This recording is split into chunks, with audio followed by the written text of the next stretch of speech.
Okay, so this is a lesson on the addition rule for compound events. Everyone please open to page 31 in your packet and complete the multiplication rule exit ticket. Okay, so pause the video if you need more time, but at this point, you should be done, and here are your solutions.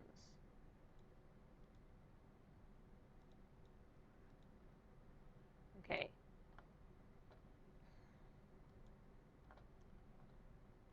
Excellent. Here are the answers to last night's homework.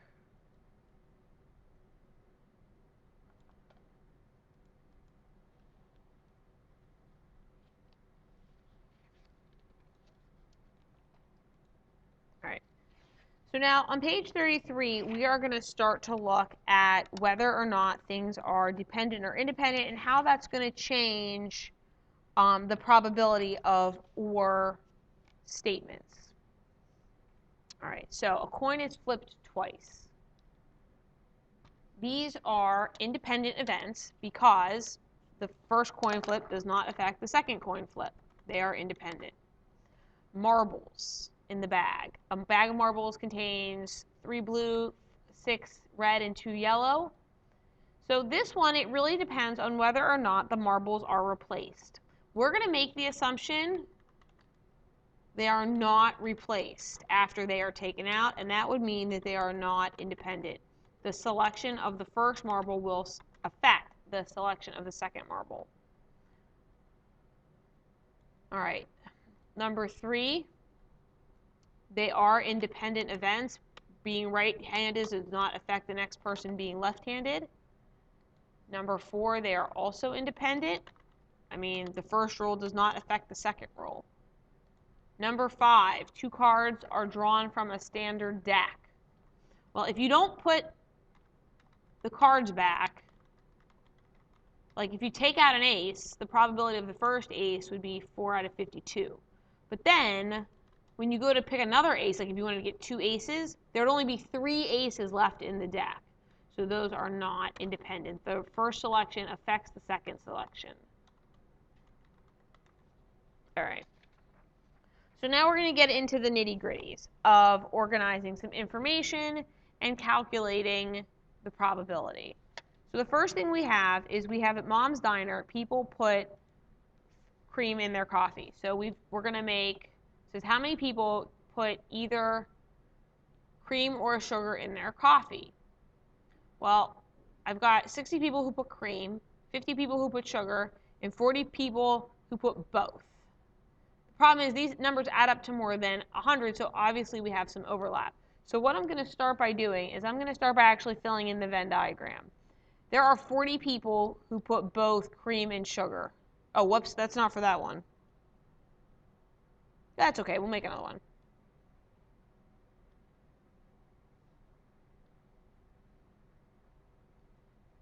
So we have cream, we have sugar, and we have the smart people who don't put anything in, like Miss Strauss. So here we go. 40 people with cream and sugar. That means I already have 40 people in the sugar pile, so that means there are 10 people who only put sugar in, and there are 20 people who only put cream in, and that adds to 70, so I am one of these 30 people. Okay, who puts neither cream or sugar in. So how many customers put cream or sugar in? That's 70. Another way to look at that would be if I took all the people who put cream plus all the people who took sugar, and I subtracted the people who put in both. So I could do 60 plus 50 minus 40, and that would give me 70 also. So that kind of leads us into number 2. Let A and B be any 2 events. Write a formula for A or B that shows its relationship. So going back to the cream and sugar problem, the probability of cream plus the probability of sugar minus the probability that they like both. So, what is that all about? The probability, it would be the probability of cream plus the probability of cream or sugar would have been the probability of cream plus the probability of sugar minus the probability of cream and sugar. So that means the probability of A or B will equal the probability of A plus the probability of B, subtracting the probability of their overlap, A and B.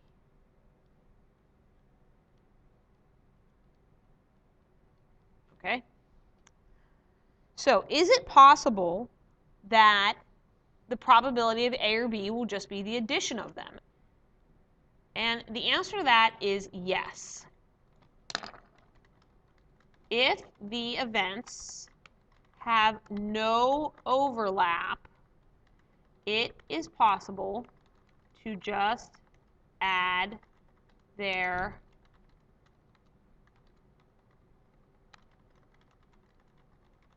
probabilities together. Now, I want to be really clear about something that's not in the packet. This overlap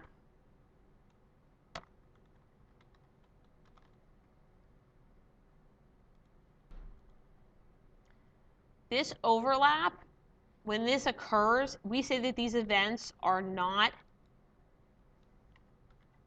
mutually exclusive.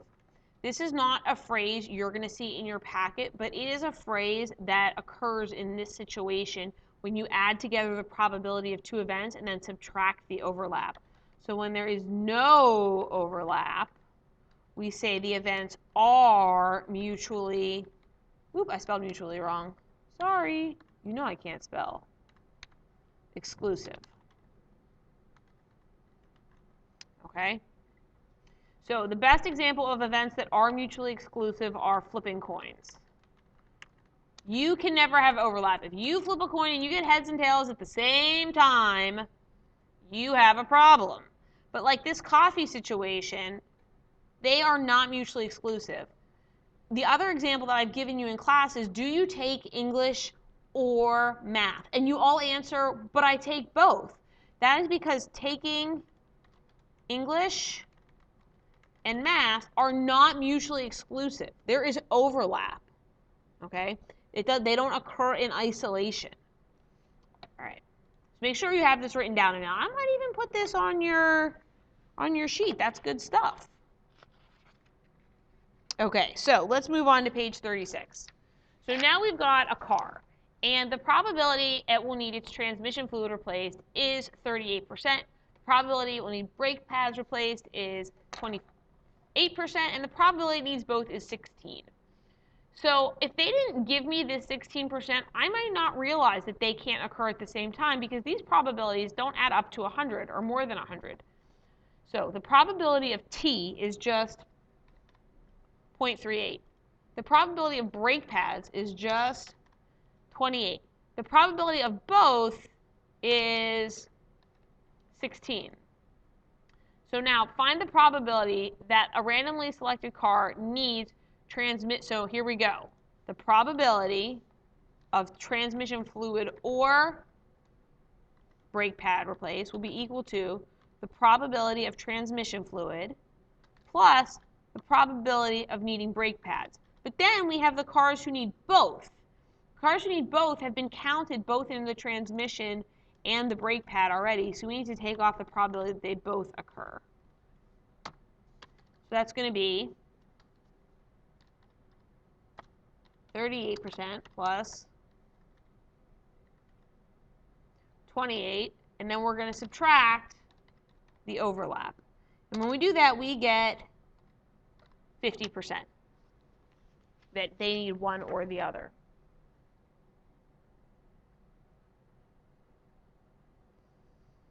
All right, everyone go ahead and turn to page 37. All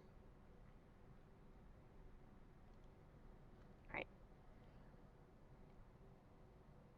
Number 5 on page 37 tells us that Josie is going to take 2 exams. The probability of passing math is 90%, and the probability of passing Spanish is 80%.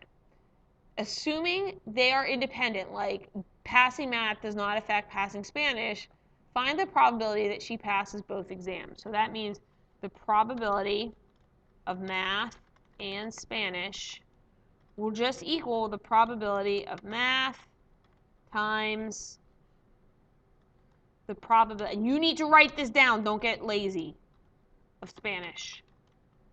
So that's just going to be 0.9 times 0.8, which ends up to be 0.75, or 75%. Now, find the probability that Josie passes at least one. There are two ways to do this. We could sit here and write out the probability that she passes just math and fails Spanish, plus the probability that she fails math and passes Spanish, and add to that the probability that she passes both. So I'm going to write that down. We could do the probability of math and not Spanish, so Spanish prime, plus the probability of math prime, so failing math and passing Spanish. And then we could also add to that the probability of passing both. And that would totally work, and you can do that, but that is a lot of work. If I want her to pass at least one exam, think about what is the complement.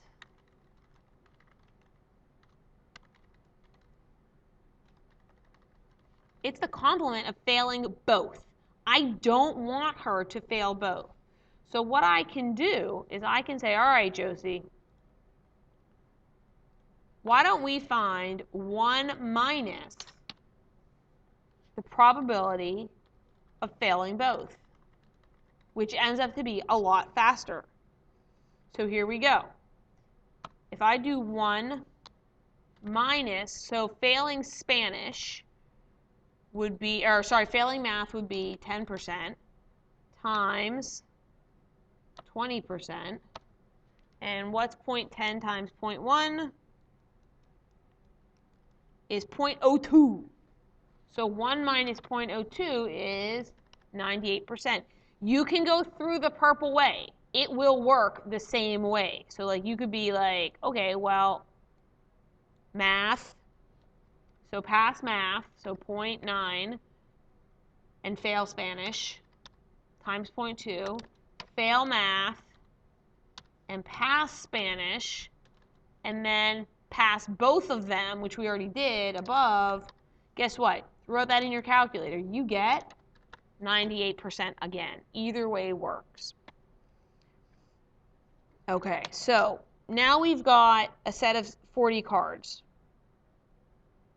We're going to take a card out at random. So what I want you to do, if we think about the two events being black and showing a diamond, for this bizarre set of cards, do we have any overlap? Is it possible to be a black diamond?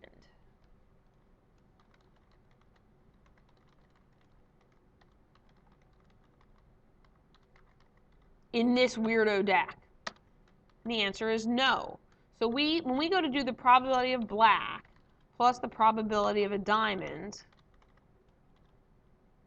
and we go to subtract the probability of being black and a diamond, guess what? That's 0.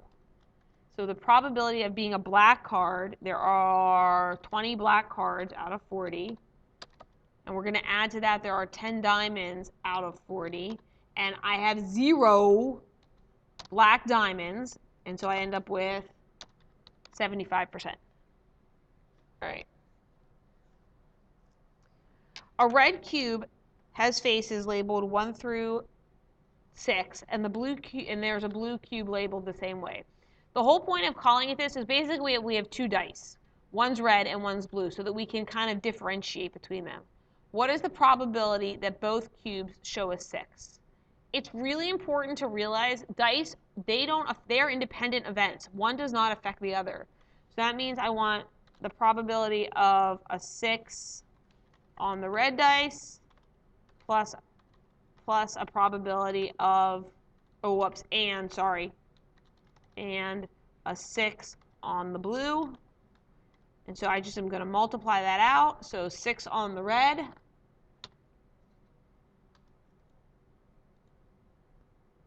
times 6 on the blue gives us, we'll switch to greens because, oh, purple, red and blue make purple. 1 divided by 36. All right. Now, this one, the total score is at least an 11. I'm not going to use a probability rule for this. I'm going to go way back in time to my good friend, the sample space. Hello, sample space. And I'm going to think, all right, if I want at least an 11, that means I could have a 5 on the red and a 6 on the blue. I could have a 6 on the red and a 5 on the blue. Okay, at least 11, so that means 12 would be okay. Or I could have a 6 on the red and a 6 on the blue. So I know my sample space for 2 dice. 2 dice have 36 outcomes because it would be like a 6 by 6 table. So if I've got 1, 2, 3, my answer is just going to be a 3 out of 36. You could write that as 112. Sample space to the rescue! Okay. 38. So on page 38, we've got some spinners. So the first thing I want to ask myself, spinners, are they independent? Heck yeah!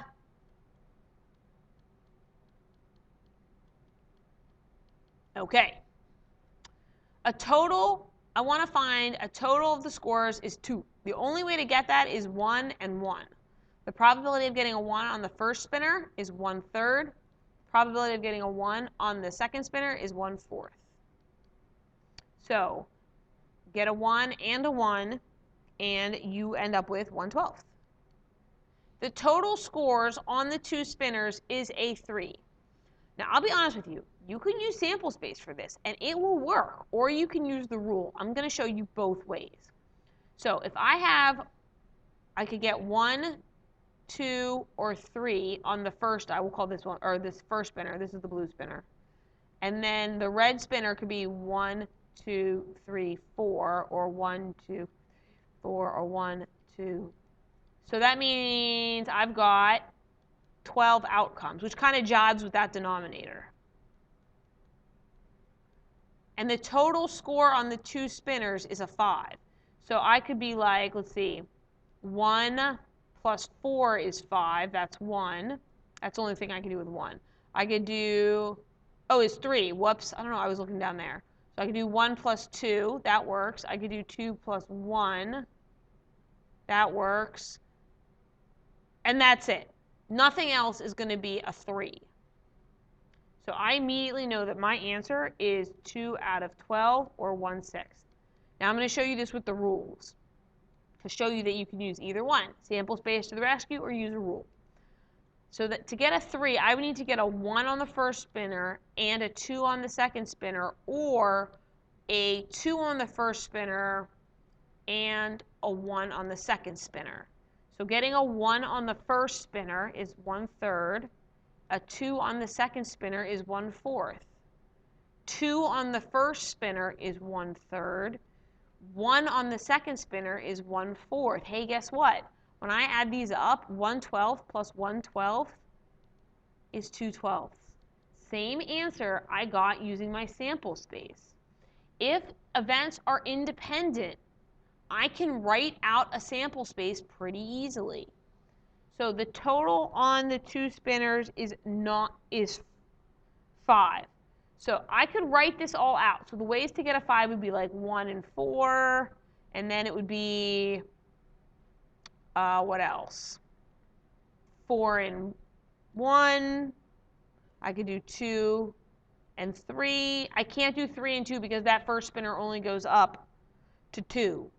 Guess what? I know that I have 3 events out of my 12 outcomes. I immediately know that this is 25%. Now you could, again, you could calculate these and it would still end up to be 1/12, just like this one. I'm going to use sample space.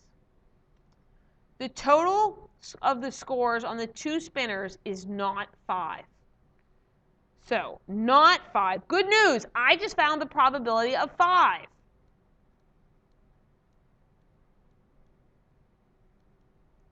So if I want to find its complement, all I have to do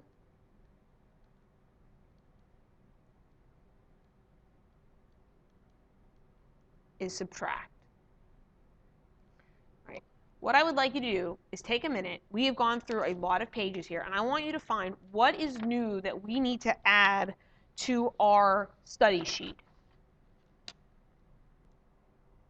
If you got to this page and you're like, oh my God, this coffee problem, this is what is different, this is what I need to add to my study sheet, you are correct. So everyone on your study sheet, please write down the union formula. That if I want to find the probability of A or B, I need to add together the probability of A plus the probability of B minus the probability that there is overlap.